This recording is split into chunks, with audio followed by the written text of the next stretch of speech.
Hey, how's it going, everybody? Thanks for checking out the YouTube channel. Thanks for tuning in. My name is Jeremiah, and today's video we're going to talk about how I created this flying through the clouds effect with Element 3D version 2 and VC Orb.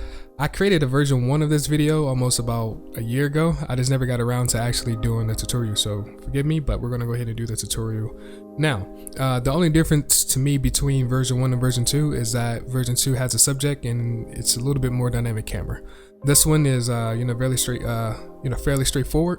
It's a camera moving forward, and we have like some texture on the card in 3D space, and all these clouds are created with Element 3D. So, but before we actually get into the tutorial, I do want to read off the verse of the day for you guys. So the verse of the day is Romans chapter 8 verse 6. Now the mindset of the flesh is death, but the mindset of the spirit is life and peace. That's the verse of the day, and let's go ahead and talk about some more stuff before we actually start diving in here. We'll go ahead and bring up the screen for you guys. If you're not subscribed already, just make sure that you do subscribe. We are so close to the 1K mark. It would be an absolute blessing if we can go ahead and get past that. And another thing is that if you're not following me already, follow me on Instagram. There's so much stuff that I post on Instagram that I cannot post on YouTube. There's a bunch of matte paintings and stuff all over here. There's personal photos and breakdowns of how I'm working on short films. There's client work going on. There's motion graphics, all sorts of stuff. So just make sure you go ahead and do that. Now let's go ahead and talk about the actual video. Let me go ahead and bring back up After Effects. Oh, I forgot to mention one more thing.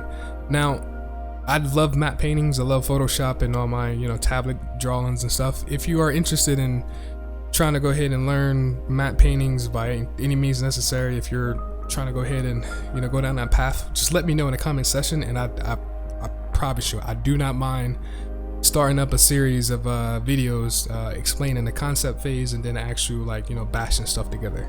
I love that kind of stuff. Go ahead and click up all this, and let's go ahead and just dive into it. So with any video, any clip, any film, anything like that, it should always start with an idea. And that idea should always go ahead and have you going out there to do your own research on what looks photorealistic to your eyes, whatever the case may be.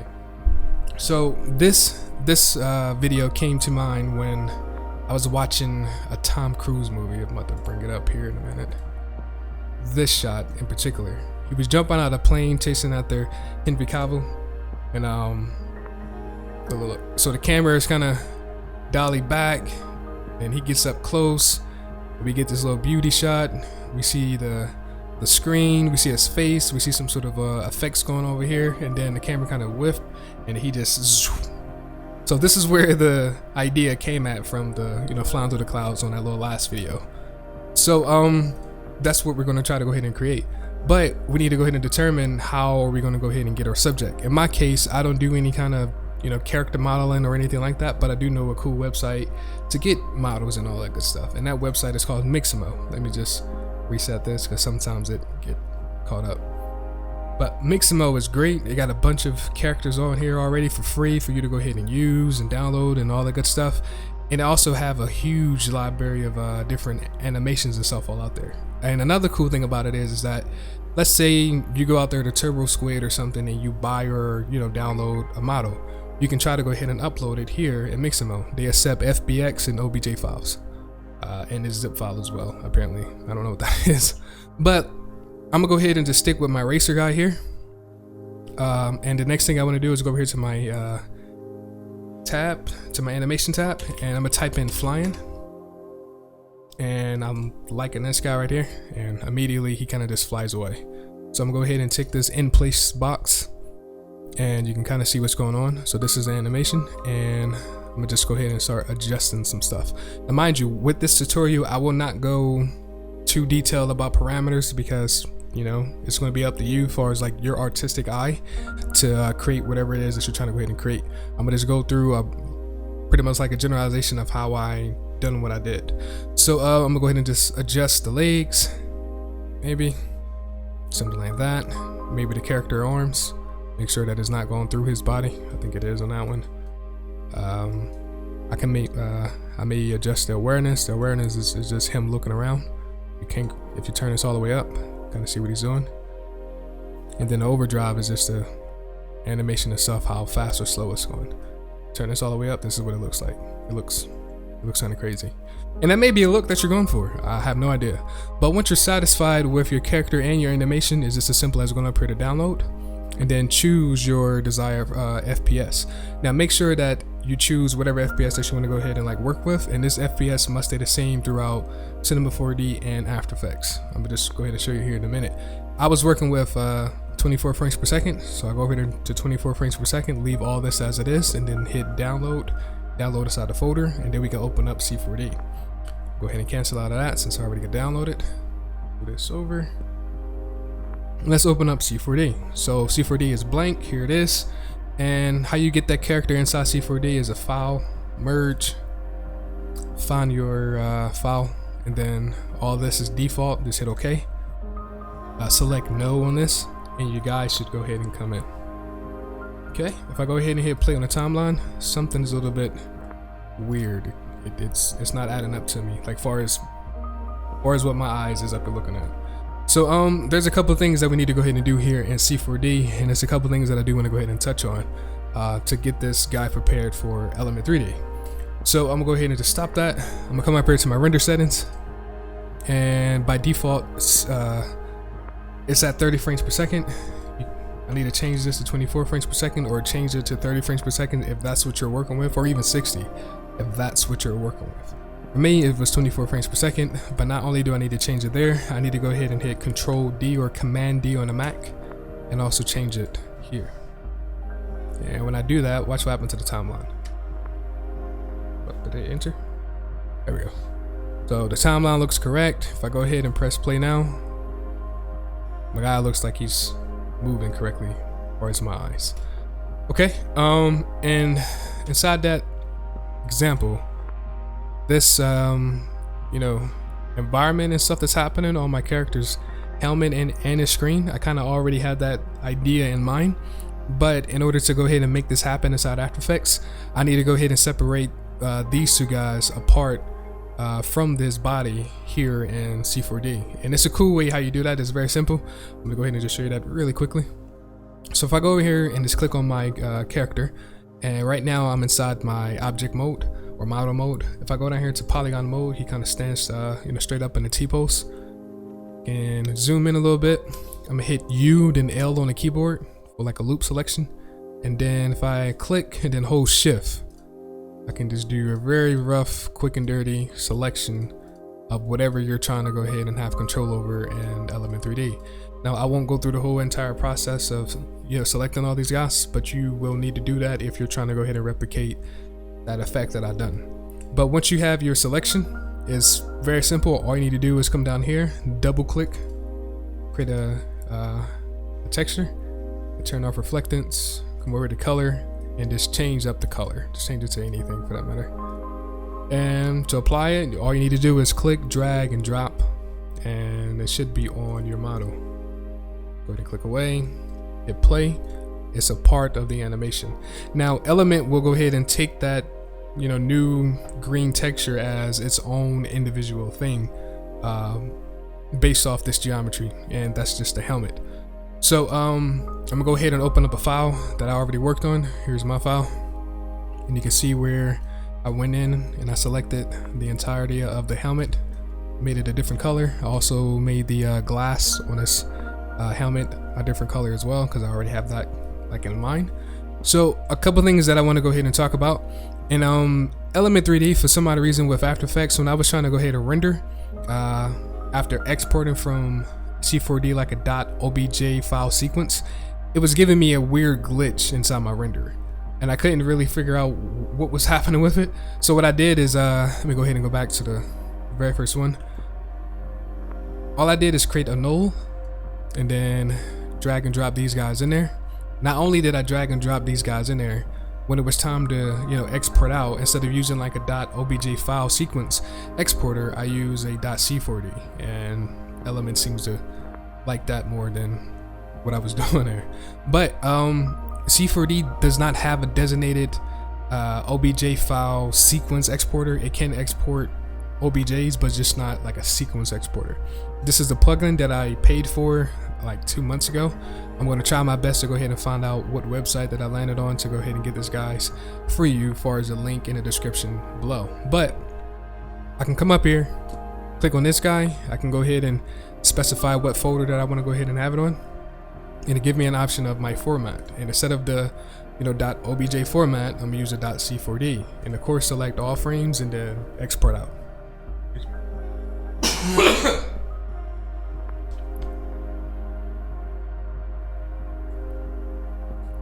So once that is exported, the next thing to do is just fire up After Effects, and let's go ahead and start setting up the scene.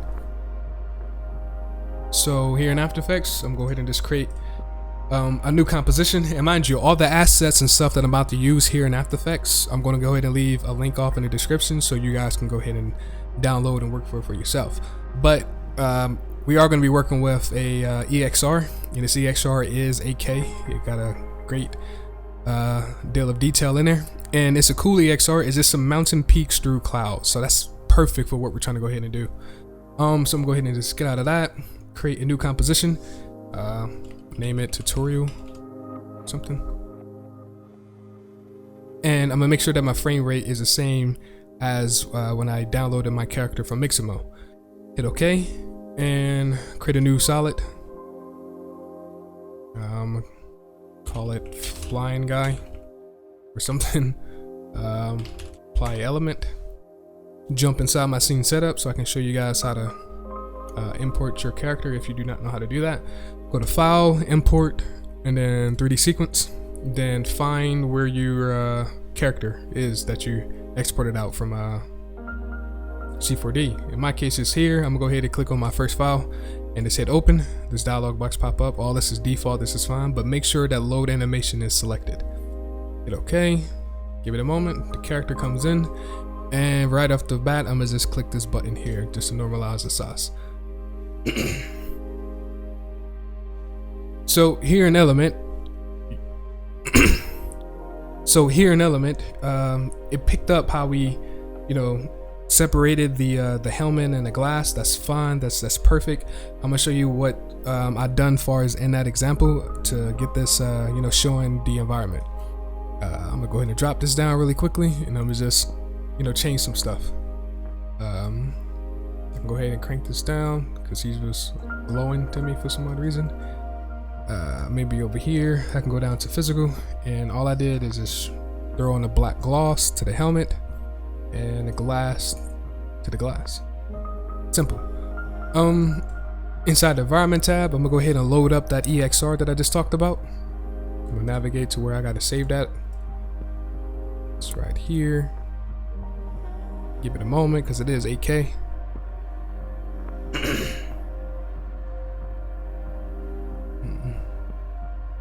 Okay, so it came in, and this is what it looks like. I'm gonna go ahead and make some sort of adjustments right now. Go ahead and do this really quickly.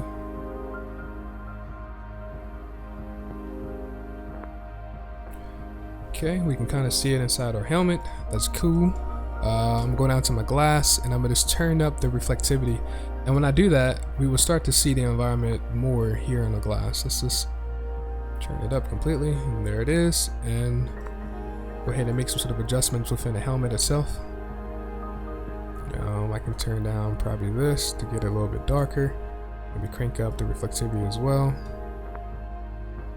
And it's looking good. Also go back to the body and then just turn this down.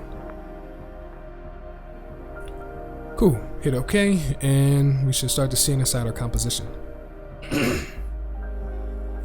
Okay, so here it is inside our comp. I'm gonna just create a new camera. 35 is fine. I'm gonna just hit OK and hit C on the keyboard to toggle back and forth between these guys, and we can kind of see what we got going on here.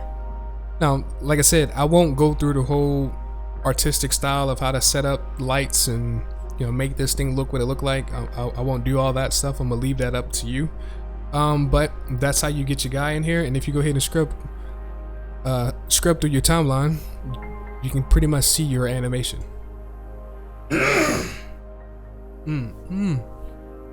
Dude.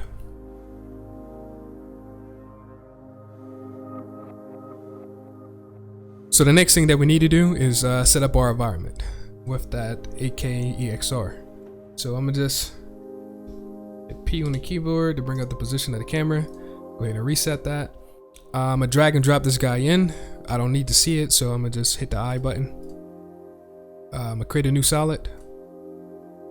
Call it orb. Apply VC orb. And I'm gonna drag it below my flying guy. And he's behind him now. And I'm gonna go over to my maps. Tile that down. I'm gonna go ahead and go to my diffuse layer and put that AK EXR right there. Right now it's a little bit small, so I'm gonna just turn this up very big. Probably like, I don't know, like 50,000. And that worked, but the problem is that the texture was on the outside and not the inside of our orb. We can go ahead and adjust that right here at the surface parameter. Just turn at the back, and now we can see the inside of our orb. We go ahead and hit C on the keyboard again. We can start to dally around and see what's going on. Now, in my example, you did not see this sun because I could not figure out how to stop this clipping problem. This is far too bright. As you can see over here in the info tab, this is definitely far too bright. So what I did was just move it out of the way so you don't see it. That's pretty much what I did. I think I'm getting sick. So that's pretty much how you set up your environment, and that's how you set up your guy. Now it's completely up to you to start creating lights and you know, setting this thing up the best way how you want to. But I'm gonna go ahead and show you what I did to get that, you know, reflection inside my character's helmet when he gets up close, like all this guy right here. So what I did for that, let me zoom in a little bit, move this over. Oh, this helmet is like very reflective. That's intense. But on my flying guy, I can go down here to my render settings, my physical environment, and then start to adjust these parameters, followed by my rotate environment. Notice when I go ahead and start to rotate this guy, it rotates my whole environment that it is. Let's see. Oh, close.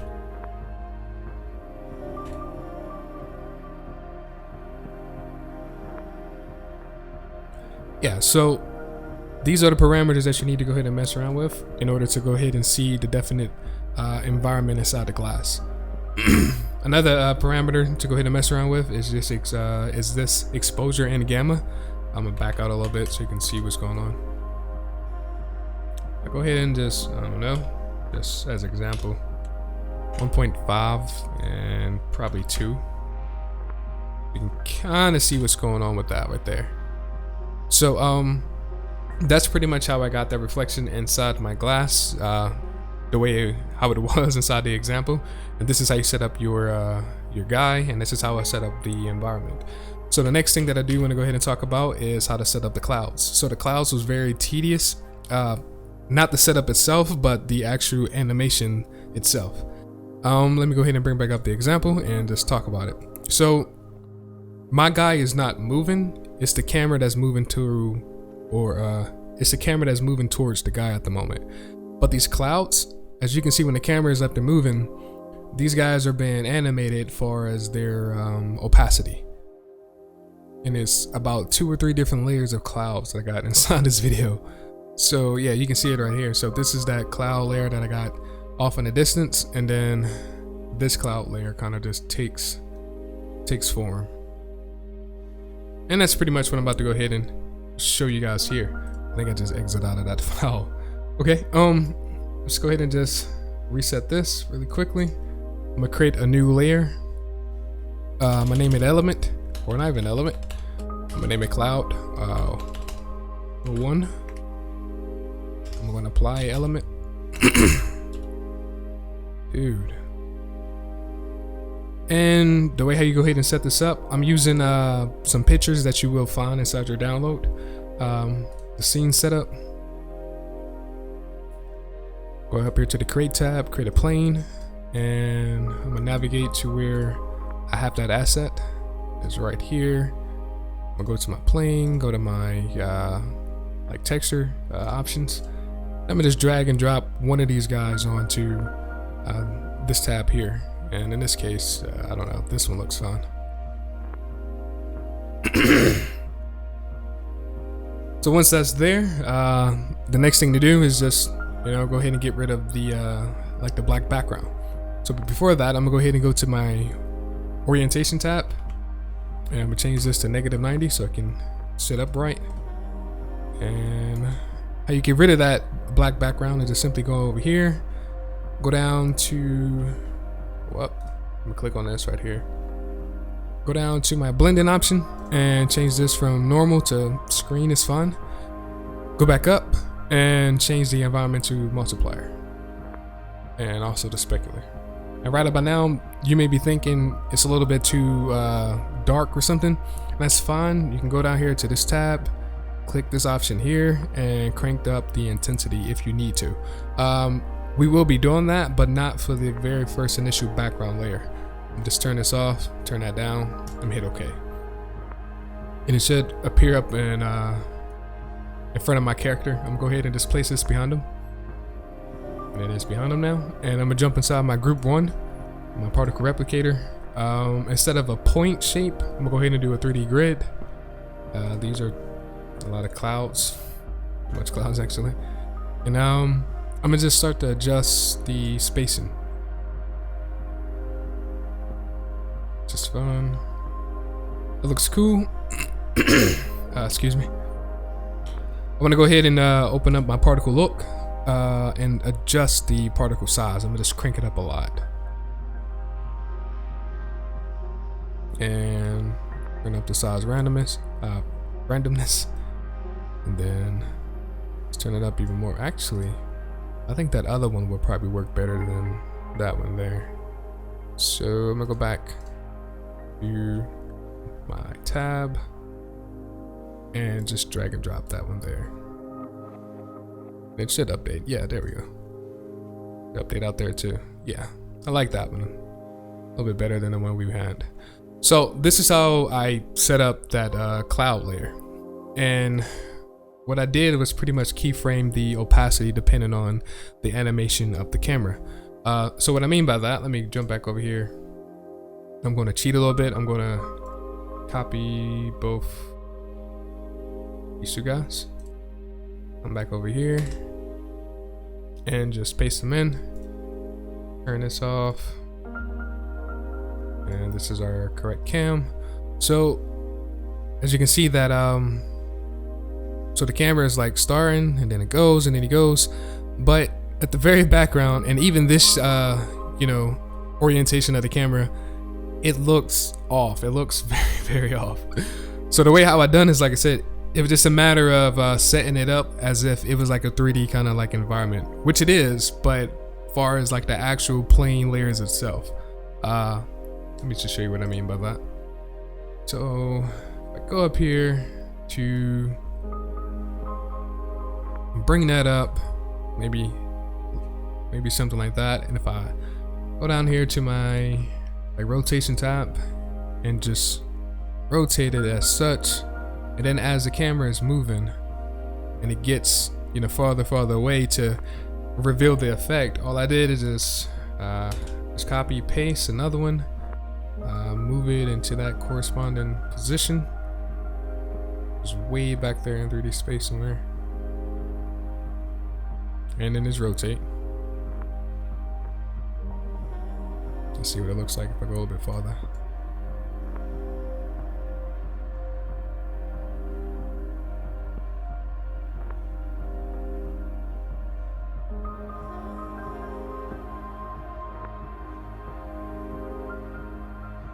Okay.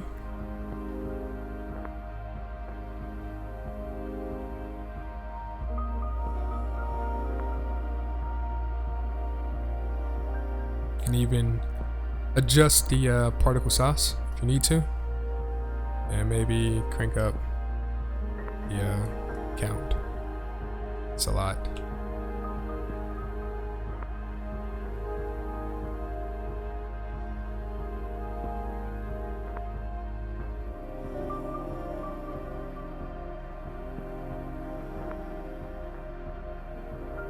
Yeah, so as the camera is up there moving, depending on the orientation of the camera, this is where I set up the clouds.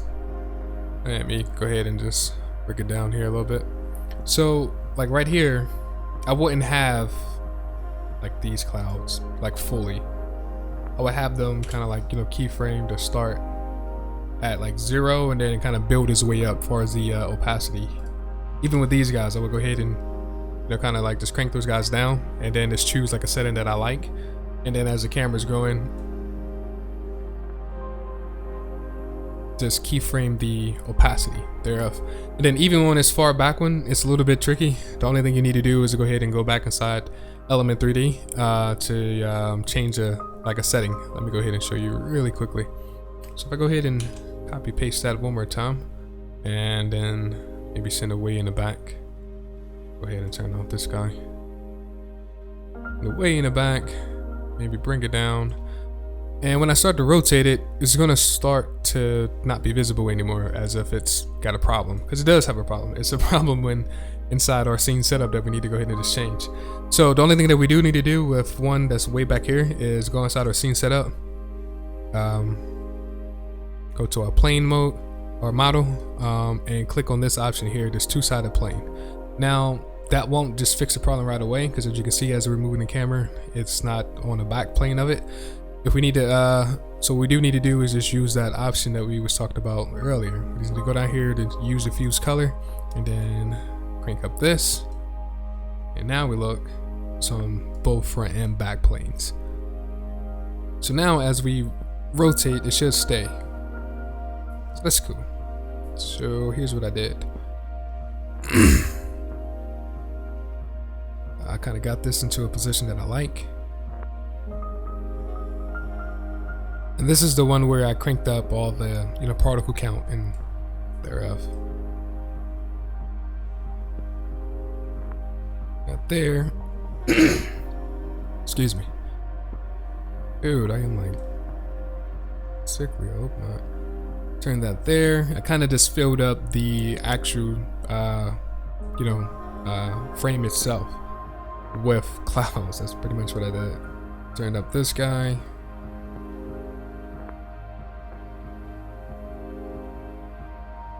And just turn them up a little bit.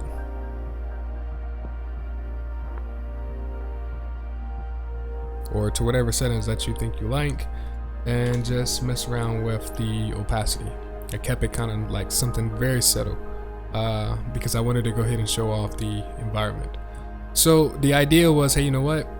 The camera's moving at this guy. And the idea is that, hey, while the camera's looking up, we do see clouds. Like, we do see those guys. And as we're going and going and he's going down, we don't see that thick layer of clouds anymore. Like this shot here, like this guy would go ahead and take up that guy.